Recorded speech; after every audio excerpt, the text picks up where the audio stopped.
What's up, everybody? It's Jason from gamersgather.com and FWD Compatible. We are here at C2E2 in Chicago. We're going to be here for the next 3 days covering everything on the show floor. We've got some interviews set up. We've got a ton of stuff coming for you. So stay tuned. We're going to get to the show floor now.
Hey, it's Jason here with FWD Compatible and Gamers Gather, and I'm here with Vivek from Dark Horse. Hello. Hello. So, you've got a graphic novel that you released. Yeah. It's called The Fifth Beatle. It is indeed, yeah. Okay. What was the inspiration behind it? So it's based on the life of Brian Epstein, who was the Beatles manager. Okay. And I'm a lifelong Beatles fan, so I certainly grew up loving the Beatles. When I was in business school 21 years ago, I was dreaming about working in entertainment. Okay. And I believed that the Beatles were kind of the group that wrote the rule book for the music business, the pop music business, certainly.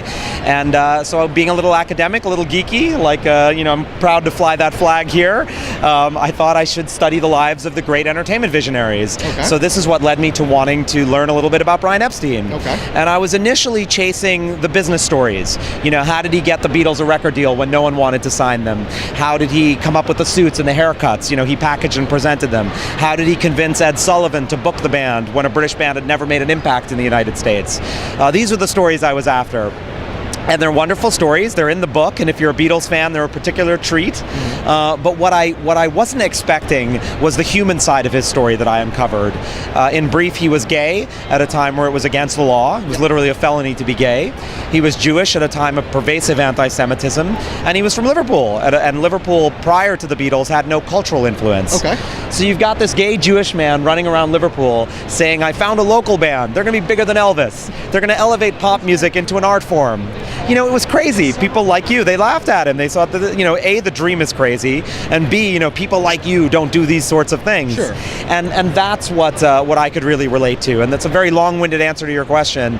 But, as a young person of Indian origin, wanting to write graphic novels and produce Broadway theater and do those sorts of things, I could really relate to that sense of feeling like a little bit of an outsider. Sure. You don't see people of my ethnicity doing those kind of things. We're steered towards engineering or medicine or technology. Okay. So I could really relate to that side of his story. And I want to end by being very clear that I don't pretend to have had the obstacles in my life that Brian faced. So I certainly don't want to say that my struggles have been remotely as difficult as his, but he nevertheless has been a source of great inspiration. Okay. Generally, we would see like a traditional novel. What brought on the graphic novel aspect? Yeah, so there's a few things, and the first thing is very simply, I'm a huge fan of comics. I grew up reading comics. I probably learned to read by reading comics. Okay. So I've long wanted to write a graphic novel. So that's probably the first reason. But when I decided I wanted to tell the Brian Epstein story, and I was thinking, what's the right medium to tell it?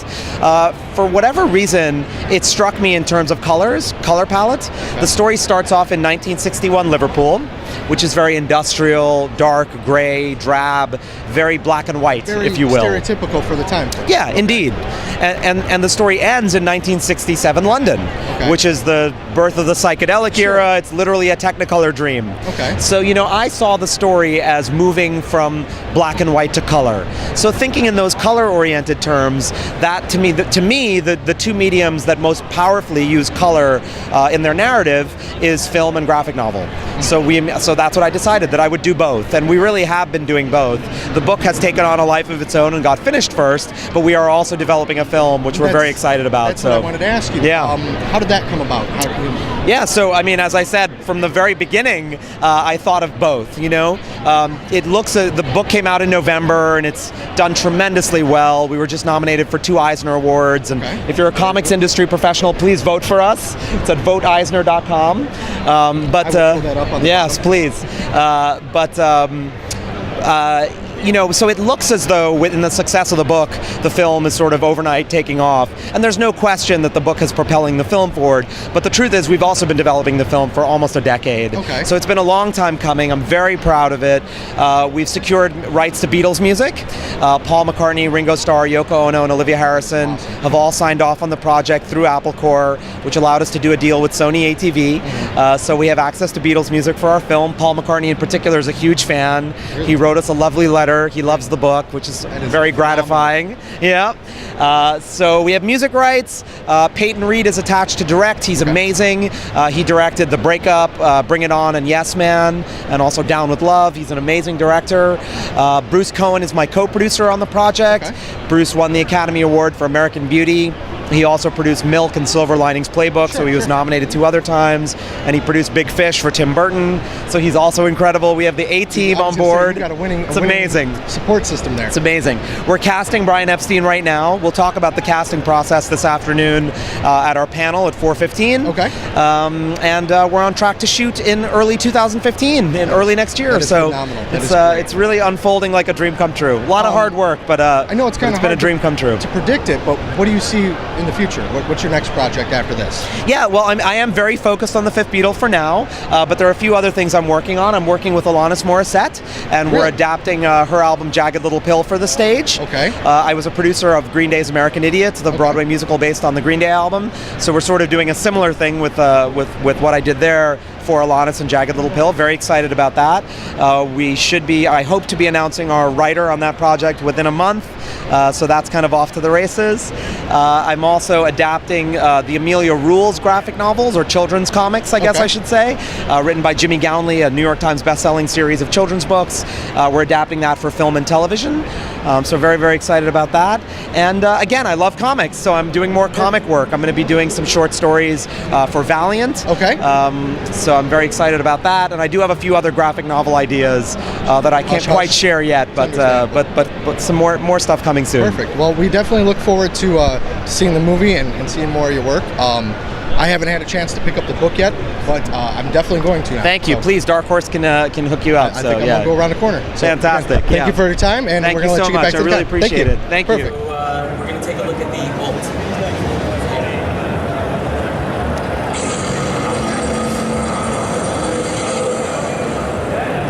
So again, that's sort of a spacey. There's a lot of wavy type of things happening in there.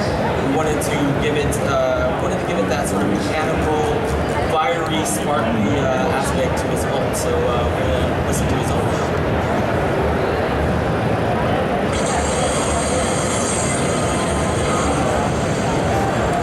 So if you heard that, that's actually a very complex sound.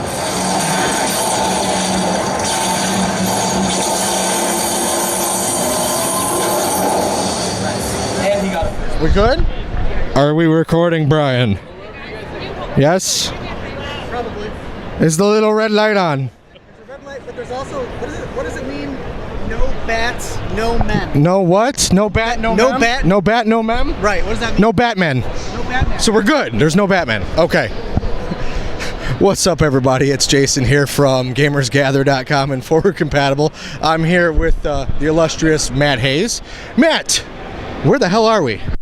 We're at C2E2 Where's that? in Chicago.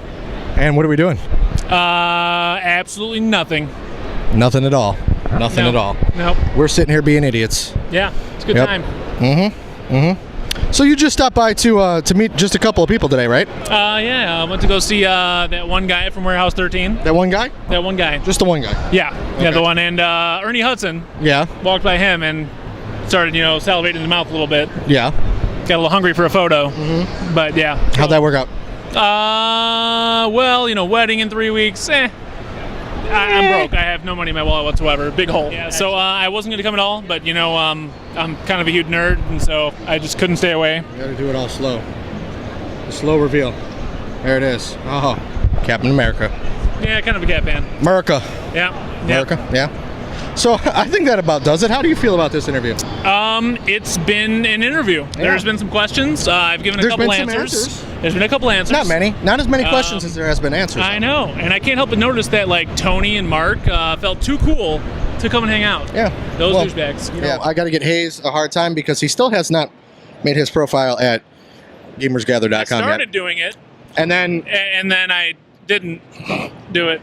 so hopefully by the time this video is done, Matt Hayes will have his profile at gamersgather.com. So I can do it with my iPhone right here. Or as I called it earlier, my email device. All right, guys, that's it. That's enough for now. There's a whole, one side of our menu, and it's things like, mini corn dogs and sliders and things like that. It sounds very simple, but it's going to be done in a very awesome way, things you're not be able to get anywhere in the city. But bringing in product that's not quite as run-of-the-mill as you would find in other parts. Focusing on that sort of thing, Compass Box specifically being very, very delicate and interesting Scotch, like cool blends, and very mindful as they craft it. Really, really like it. And then I'm lucky enough sometimes to find products that are a combination of the two. Like, I found a gin called River Rose. Right?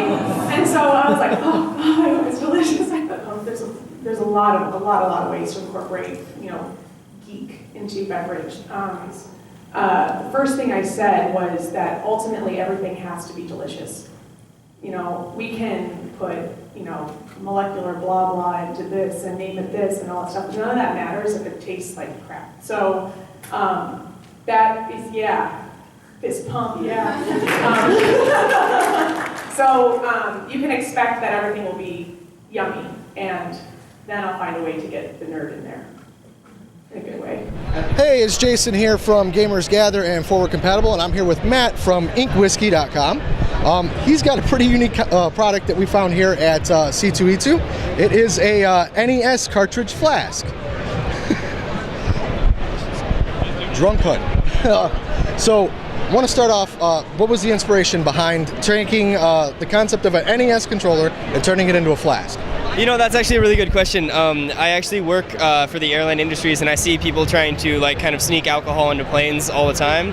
And so I just thought to myself one day when I had a little bit of free time, I was like, if I were going to do it, how would I do it? And so I just combined it with something that I thought was really inconspicuous, and that generally when somebody sees one of these cartridges, they just kind of think, oh, he's a gamer, whatever, he's got his games around him or something like that. Gamers like to drink too. Yeah, that's all I'm saying. Now, when I get together with me and my brothers now, we get together, have a couple of beers, and we play our old video games, kind of relive the past. You don't accidentally try to put one of those in the NES, right? No, these actually are just slightly too big to go in there. We had to avoid a couple of different things. Mainly somebody trying to put this in there, turn it on, and kind of catching fire with a volatile liquid in there, Yeah, we don't recommend it. No, stay away from that. That was a little R&D mishap, right? R&D mishap, yeah. All right, so right now you guys got the NES ones. Are you considering any other designs? We have a couple of products that are going to be, we're developing kind of in the future. Okay. Always keep your eye out at www.inkwhiskey.com. Put it right across the bottom of the screen there. And then, so keep an eye out for some of the stuff we got coming up in the future. In terms of are we going to do SNES? Are we going to do 64? There's actually been a lot of demand, people looking for 64. Okay. We're huge SNES fans too, so we're thinking about doing that as well. The main problems we're coming into contact with is that they're considerably smaller cartridges, means considerably less alcohol in there. This one itself holds about 4.25 ounces, which I've been telling people it's a really good start to a night, if you want to take this out. Not at all. Good conversation starter, you get a little, Totally. All right, and then once again, the website is www.inkwhiskey.com. And you guys got a Twitter account where you're putting up photos of everybody. Mm-hmm. Okay. Yep, that's Ink Whiskey. Yep, Ink Whiskey. Ink Yeah. Whiskey. I bought 3 myself because people get mad because I only bought 1, but Thank you so check much. them out, guys. Yes, please. Thank you.